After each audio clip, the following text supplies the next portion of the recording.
Good morning, good afternoon, and good evening, everyone. It's Dr. E from today's date, November 1st, 2022. Welcome to all my new subscribers. If you're new to the channel, make sure you hit the subscribe button. Select all so you'll be notified every time I upload a new presentation. All right, shalom, everyone. Debate that's been going on for quite a while. A lot of the Egyptologist cats, they want to, stand fast to their, Egyptologist beliefs and whatnot. And one of the biggest debates we've had for quite a while now is rather Imhotep and our beloved brother, my fourth grandfather Joseph, was actually one and the same. Now, me, I like I like a good something that makes you think. But my thing is, let's uncover the facts. Let's look at it for what it is, right? No sensationalism. Let's just kind of address what we have and what we know, right? Now, do I believe that Joseph and Imhotep is the same person? Yeah, I do, wholeheartedly. And we're gonna get into that. The reference is Mr. J.D. Rucker. He did a really great article, so I'm gonna be narrating that from him. So let's look at this real quick before we get into that. The name Imhotep, right? As we said, it says an ancient Egyptian name meaning the voice or mouth of I am or M. Okay, there is no Egyptian god M or I am, and there's no meaning for Hotep, right? So follow me. So where did Imhotep come from? If there's no God M or I am, and there's no meaning for Hotep, well, what does that even mean? Well, let's go a little further. It says Joseph's name means in Hebrew, the God lives or the God speaks, right? Probably I am or M is shortened for I am. Everyone knows, or pretty much accepts. Not everyone, but majority of us accepts that Ahaya is the mighty I am that I am. And Hotep is simply Joseph's name. The God lives, the God speaks. I am that I am. Exodus 3:14. Well, let's look at that. Let's look at this real quick. Imhotep. Now, I don't know about you, but if you just look at the spelling, let's look at Imhotep phonetically, right? Hotep. I am Ho, which would be Joe, right? T, I think, is just to throw off the phonetic sounding or phonetic looking stylistically, but that T is really the F for Joseph, and then F, just F, Joseph Hotep, right? To me, and I don't know this to be 100% factual, but I truly believe with every fiber of my being that the name Imhotep is telling us who he is. I think Imhotep literally means I am Joseph. Now, I've never heard anyone say that. So that's Dr. Ephraim right there. That's my hypothesis. And again, I don't say that without, you can not believe that or challenge it, whatever, that's fine. But I'm just saying, from my understanding, this is what I get in my spirit. I literally believe that name Imhotep. Look at it. Look at it. Look at Hotep in terms of the spelling of Joseph's name. Right? We already know there's no God named M or I am, and there's no meaning for Hotep. So that has to be a name, at the very least, a title, right? But if we look at it in its totality, I really believe that Imhotep is telling us who he was or who he is. I am Joseph. Okay, so we're going to go ahead and we're going to get into that. Let's get into that. I was telling you about the actual meat of the lesson. Again, you could make up your own minds. I don't force anyone to believe what I'm saying or to believe me or whatever the case may be. And I tell you what I feel in my spirit and in my heart, right? So let's get into it. All right. So was the Egyptian Imhotep and Joseph from the 12 tribes of Israel, the same man. All right. For those who may not know, who was Imhotep? Let's get into it. Imhotep was the leader of Egypt, second only to the Pharaoh. He was responsible for planning the distribution of grain to the Egyptians during 7 years of drought, giving his Pharaoh ownership over nearly all of the lands and making him rich beyond comprehension. He was revered by the Egyptians as well as many other nations who relied on his plan for their survival. His name was Imhotep. Wait a minute. If you've read the book of Genesis, you probably think that I just attributed the works of Joseph, son of Jacob, to someone else. But in reality, I described a man that most Egyptologists thought was a myth. That was until about 1928. The stories about Imhotep and the discoveries that have surrounded him over the last century are so similar to the story of Joseph from the book of Genesis that some have been speculating that the two may be one and the same. Archaeologists are, by the very nature of their profession, storytellers.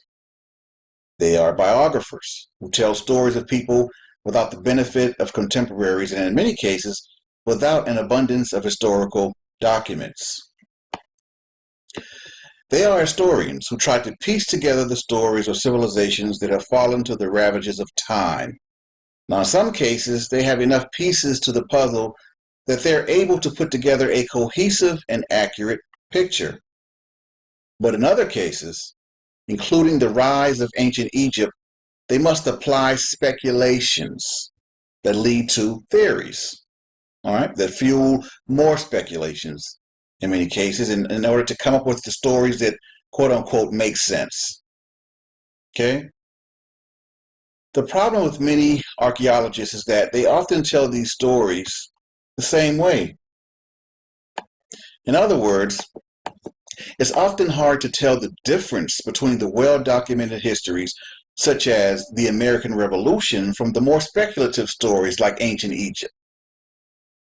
They tend to speak with as much authority about each, which poses a problem in accuracy. Now, in this study, we will not be making absolute claims. All right? Because one thing about hypothesis is that it's that you put on your case to prove your theory. This is why you believe what you believe. They teach this all throughout grad school, whatever the case may be. All right? There's currently not enough evidence to say that Imhotep was likely Joseph. But again, like I said, it goes to a personal belief. And I personally believe, Dr. Ephraim, that he was. And he goes on to say, there's also not enough evidence to say that Imhotep was likely not Joseph. Okay, so now we're playing semantics. Okay, kind of like a person who doesn't believe in who. Well, how does it go? An agnostic doesn't believe there's enough proof that there is a God or there's not a God or something to that effect, which is a bunch of hogwash to me. You know, you either believe or you don't believe. All this double speak, I'm not with that.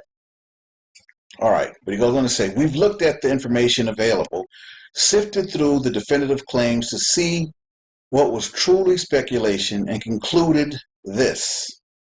So in other words, for Mr. Rucker, this based on his research, this is what he concluded with his hypothesis and his theory. Okay, so there's a good chance that either Joseph and Imhotep were the same person, or that Imhotep's story has been manipulated over the millennia to replace Joseph in Egyptian history.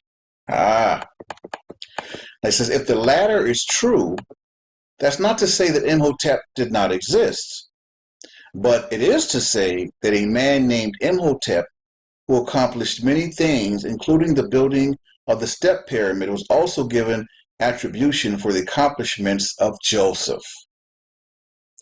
Every other theory we've heard has fallen short. They were the same man, or Joseph was washed out of the Egyptian record. As with other mysteries such as the Shroud of Turin and the Blood Moon Tetrad, The story of Joseph and Imhotep is something that should be investigated, knowing that we will not know the truth through our own will, but through the will of the Most High. Only He can reveal this knowledge, and He may or may not do so at the appointed time. Why then would we investigate the matter? For this answer, we turn to the wisdom of Solomon. Proverbs 25:2 says, "It is the glory of God to conceal a thing, but the honor of kings is to search out a matter." Joseph and Imhotep were, at the very least, extremely interesting historical figures. We know that Joseph was more than that. Was Imhotep? Well, let's look at each of them. The best way to learn about Joseph is obviously to read the book of Genesis. His story accounts for around 1/4 of the long book for a reason.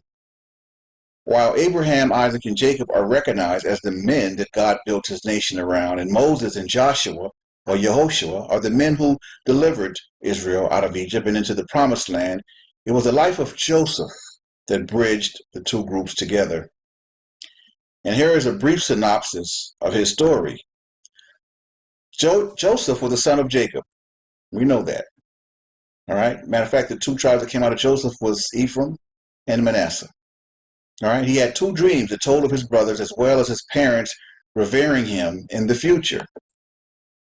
This, combined with the favoritism he received from his father, made his 11 brothers jealous. So they plotted his demise. After throwing him into a pit, they contemplated killing him, but decided to sell him into slavery instead. Thanks, bros. Appreciate you. As a favored slave to Potiphar, Pharaoh's captain of the guard, Joseph was accused by Potiphar's wife and jailed. In jail, he deciphered the dreams of the chief of the butlers and chief of the bakers, telling the former to speak of him to Pharaoh when the dream turned to reality, but the chief of the butlers did not. 2 years later, Pharaoh had a dream that he could not understand. The chief of the butlers remembered Joseph's ability to interpret dreams and told Pharaoh. Joseph was giving the interpretation of Pharaoh's dream by God, telling of 7 years of plenty followed by 7 years of famine. Joseph advised the Pharaoh that he should set a man to rule over Egypt during the 7 years of plenty to collect and store 1/5 of the yield. Then that would carry Egypt through the 7 years of famine to follow. Pharaoh chose Joseph for the task. Genesis 41 and 39 tells us, 49 and 39 through 40 tells us, "And Pharaoh said unto Joseph, For as much as God hath showed you these things, there is none so discreet and wise as thou art. Thou shalt be over my house, and according unto thy word shall all my people be ruled. Only in the throne will I be greater than thou." 10 of Joseph's brothers were sent to him by his father to buy grain. This is a detailed and wonderful story that you should definitely read. In short, Joseph tricked his brothers because they did not recognize him.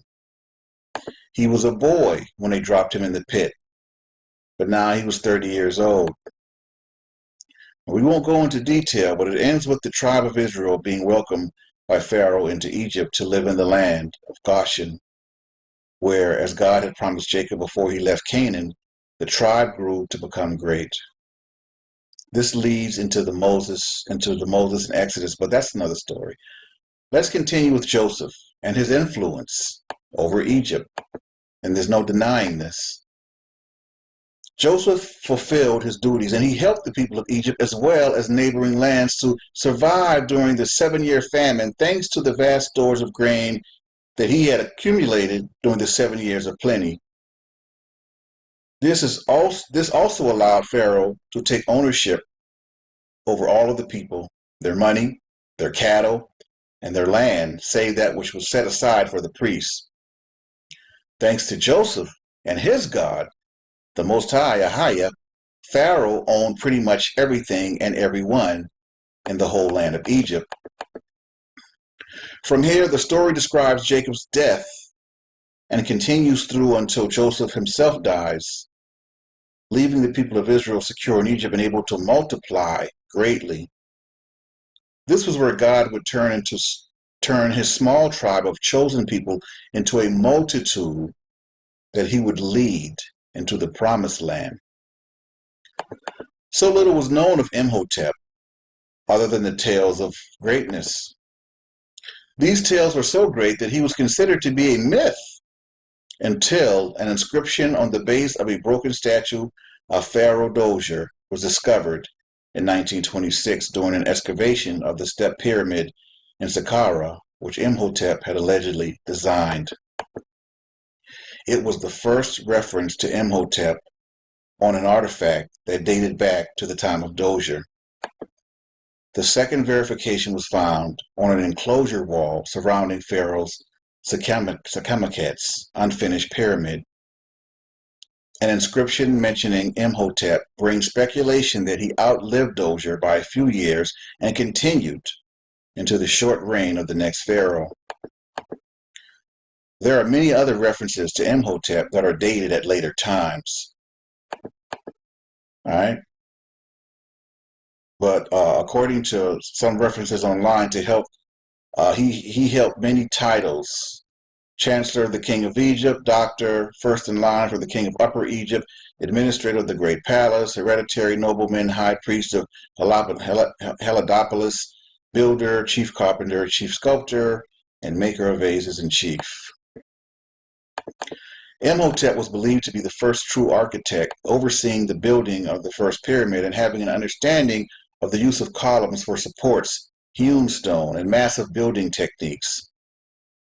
The step pyramid was the largest structure ever built at the time. He was also supposed to be the real father of modern medicine, according to some scholars, having used techniques for analysis and classification that are still used to this day. He lived over 2,000 years before Hippocrates. Unfortunately, nearly all of this is speculation and inference. The only things we know about Imhotep is that he was vizier to Dozier and was given many titles over the centuries. He was even deified. So again, there's no Egyptian god named I am. Get it? I am. All right, follow me. But he was deified, something that almost never happened in Egyptian culture for people who were not royalty. Everything else has been pieced together. There is enough circumstantial evidence to assume that he was a very revered man that gained attribution to many great accomplishments, but these attributions are often very thin. For example, it is through a combination of his titles, the time period that it was created, and legends of his skill in architecture and masonry that he is credited with the building of the step pyramid. But there is nothing even close to hard evidence of this. No documents give this attribution. It is an example of what we described above, where Egyptologists and ancient historians built a story that is stated as fact by many, but that has very little to demonstrate its validity. And that's key. From a medical perspective, we have stronger evidence. The Edwin Smith Papyrus has been dated to approximately 1700 BC, a little less than 1,000 years separated from the time of Imhotep, and details uncanny scientific findings that did not take magical cures into account. Anatomical observations, ailments, and cures were detailed on the papyrus that was likely copied from previous works. However, there is still no direct reference to Imhotep. The last important reference to Imhotep comes on the famine stela, a land claimed by the priests of their god Khnum. Inscribed on a granite cliff around 300 BC, it tells the story of a 7-year drought and how Imhotep consulted the gods to receive a promise of a solution. And I find this interesting because a lot of Egyptologists try to claim that Yeshua or Jesus is a story ripped off from Horus, And it sounds to me like they're the ones doing the ripping off. It's the other way around. Well, let us continue. This is clearly a butchering of the story of Joseph. Yeah, it is, and the famine. Clearly. It was changed to reflect a retelling of a story that had made its way through Egyptian history for over a millennia, if not two. They discussed Dozier's concerns and how he turned to Imhotep to find a solution because his people were starving and becoming unruly because of their suffering. Here is a segment of the interpretation. The shrine I dwell in has two lips. When I open up the well, I know happy hugs the field, a hug that fills each nose with life. For when hugged, the field is reborn. I shall make happy gush for you. No year of lack and want anywhere. Plants will grow, weighted down by their fruit. With retuitant ordering, all things are supplied in millions. I shall let your people fill up. While we do not subscribe to the notion that Imhotep accomplished everything that is attributed to him, we have no evidence to deny it either. He may or may not have built the step pyramid. He may or may not have talked to God about the 7-year famine. If he did not, then he was simply the royal vizier to Pharaoh Dozier, who achieved enough reverence from his people that prompted them to attribute so many great things to him over the course of the millennia. If he did some or all of these things, particularly receiving guidance from God about the famine, then he was likely Joseph. Let's keep it all real, people. Okay? Let's keep it all real. Now that we have an understanding about the facts surrounding Imhotep and Joseph, let's look at the similarities. And here we go. Imhotep was called the high priest of Heliopolis. Pharaoh gave the daughter of the priest/prince of Heliopolis to Joseph to marry. She bore him 2 sons. Upon his father-in-law's death, he would have possibly been given the title of priest/prince of Heliopolis. Imhotep means the voice of I am.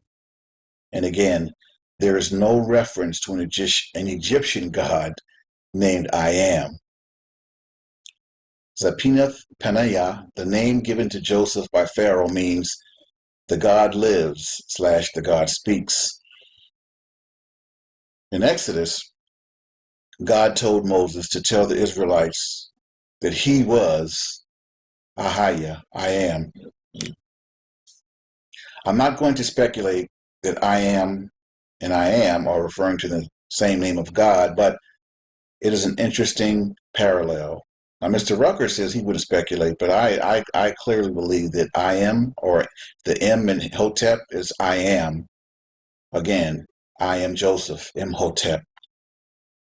Both were 110 years old when they died. Joseph was buried in Egypt, but he asked that his bones be taken back to his homeland. Now follow me.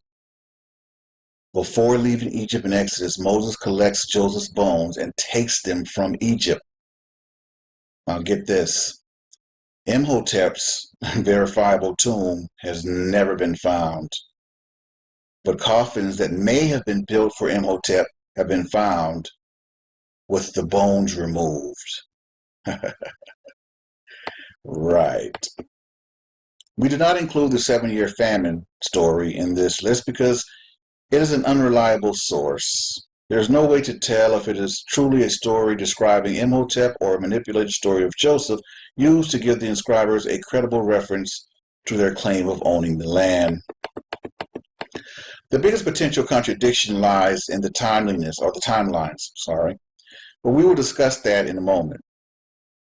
For now, here are the things that may contradict the notion that they were the same person. So I guess you have one side, you got to do the other, right? All right, certain myths and records show that Imhotep's father was an architect named Khnofur. Many of those who believe he was Joseph have pointed out that the myth and documents were created centuries later and used to solidify the credentials of a line of professional architects that dated back to Khnofur. By linking Imhotep to their lineage, they would be considered more skilled based upon their bloodline. Imhotep is mentioned in Egyptian writings throughout the ages, but Joseph and any variations of his name, including Zappaneth-Paneah, are never mentioned. Of course they're not going to mention it. I mean, why would they? He was an Israelite running things in Egypt. Joseph is in the Bible, but no mention is ever made of Imhotep or Dozier. Of course, some might consider this more validation than contradiction if it is believed that the ancient Egyptians worked Joseph out of their writings in favor of the man Imhotep or that name if they are the same person. Exactly, because they want him to appear as an Egyptian, as one of them, not one of ours. Makes sense, right? And says, other than being the vizier, the connection of Heliopolis and possibly the story of the 7-year drought, there are no mentions in the Bible of the plethora of accomplishments attributed to Imhotep. Now, had Joseph built the step pyramid, one would expect this to be mentioned. Not necessarily, because you have to remember the Torah is for the children of Israel, not for the children of Egypt. No matter what was accomplished in Egypt, it had nothing to do with the children of Israel and what we were doing in the Promised Land. Just had to get that out there real quick. So no, I didn't expect to see nothing about no bunch of pyramids in the Bible because that didn't deal with our people or the people of the children of Israel. But it does mention Egypt. I mean, clearly. So it's not like they tried to not mention Egypt, whatever case may be. I mean, clearly the children of Israel are connected to Egypt in so many ways, and we always will be. No one's denying that. All right. But as all of these similarities and contradictions continue to point to the original premise of this article that either the two men were truly the same person or the stories of Joseph have been melted into Imhotep in order to wipe Joseph from the historical Egyptian record. And I believe that to be the fact that the actual case right there. That's what I believe. I say time is a funny thing. They say we try our best to understand it, to record it, but it's hard enough in a digital age when there are permanent records of nearly every major human event. It was much harder to record events thousands of years ago, and we only have a fraction of them available to us today. You probably remember what you ate for dinner last night. You might remember what you ate for dinner a week ago, but do you remember what you ate for dinner 17 days ago? Memories fade. Stories change as they are retold. Documents change as they are manually copied. The Bible is the only protected document. I don't agree with that, but anyway, that's something else. Depending on whose timeline you read, Imhotep may or may not have been around the same time as Joseph. Some separate them by a millennium. Others put them less than 50 years apart. There is no accurate documentation that comes close to being a true timeline of human events for the last 5,000 years. For this reason, we are not using the timelines as a piece to this puzzle. If you want to believe they were the same, you use a favorable timeline. If you want to believe they were different, you'll use an unfavorable timeline. I mean, it's really as simple as that. Now, we can get into the fun stuff.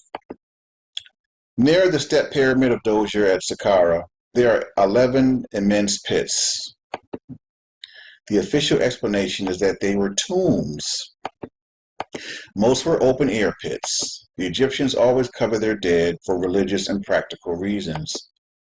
No bodies, coffins, or anything that would indicate that they were tombs were found in the pits except for the main pit that held Dozier. Grain, however, was found. 10 of the pits have chutes that lead to one of them. Ron Wyatt, the others drew the conclusion that these pits were granaries.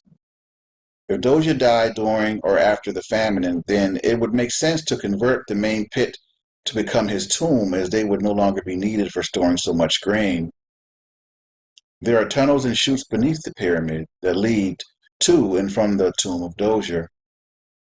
Officially, these were intended to confuse grave robbers. There is nothing definitive to debunk either the granary facility theory or the trick the bad guys theory. There was a wonderfully ornate outer wall surrounding the step pyramid and the alleged grain storage facilities. This wall stood 10.5 feet in height and one working entrance. There are false doors surrounding it as well. These doors were assumed to be used as entrances and exits for the dead. If we apply a biblical worldview to this discussion and start examining the circumstances from the perspective that the facilities surrounding the step pyramid were designed to distribute food to the masses during the 7 years of famine, an interesting story emerges. For the rest of this particular section, we will be hypothesizing about what may have occurred. In essence, we are putting on our archaeologist hats and trying to put together a story that explains the observable situation. Now, by no means are we declaring that this is what happened, though many who have looked at the facts have come to a similar conclusion, which is what you do when you have an hypothesis. You come to a conclusion.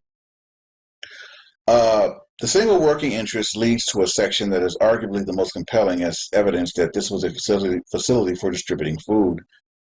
Though a narrow hallway leading to the south courtyard, there are 20 columns on each side of the covered path. They are not freestanding, but are worked into the walls. Between them are small chambers that could fit a person and a table. Some theories suggest that this is where the cashiers, quote unquote, would accept payments and distribute bags for people to take down the hall and collect their grain. Now, not to get too caught up in the storytelling, but it's compelling to note that the columns are designed to hold a striking resemblance to ears of corn. And all countries came into Egypt to Joseph to buy corn, because the famine was so sore in all lands. And just to go back real quick, this is, the Bible doesn't talk about Imhotep in Egypt, but actually it does, because Joseph was Imhotep. Genesis 41:55. Imhotep's all through the Bible, because the Bible didn't refer to him as the Egyptian Imhotep. The Bible refers to Imhotep as who he was, which was Joseph. All right? So there's more prophecy about Egypt than any other land other than Israel. Right? Most of it's already been fulfilled. Some still waits as it pertains to Egypt in the end times. If these great accomplishments could be attributed to Joseph, why would the Bible not include them? Again, they did include them. Mr. Rucker, you're not getting it. The Bible did include them, but it didn't call him Imhotep. They told you his brother sold him into slavery in Egypt. They told you the whole story. The Bible tells you the whole story of Imhotep, my brothers and sisters, because the story of Imhotep is actually the story of Joseph. I need Mr. Rucker and everyone else to understand that. All right.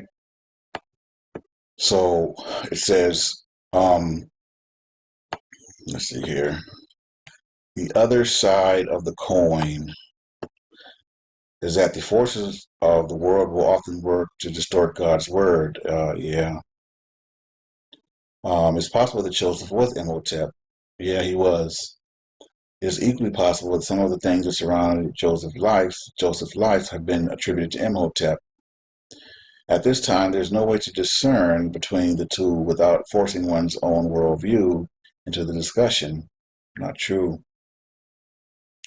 After reading this, we hope that you will not come to a definitive conclusion. God left the last 2/3 of Joseph's life out of the Bible for a reason. There's nothing wrong with seeking answers or to search out a matter, but don't let the follies of the world distract you from following God's will for your life. All right? And that's that. So when it's all said and done, you decide. What do you believe, right? Was Joseph and Imhotep the same person? Y'all know what I think. Y'all know what I believe. I believe they were. You can, if you don't want to believe something again, you can point to anything to try to, prove that or give credence to what you believe or whatever, but given what we know and given the, all the information we have and what's in Torah, yes, I believe that Joseph and Imhotep are the same person, same man.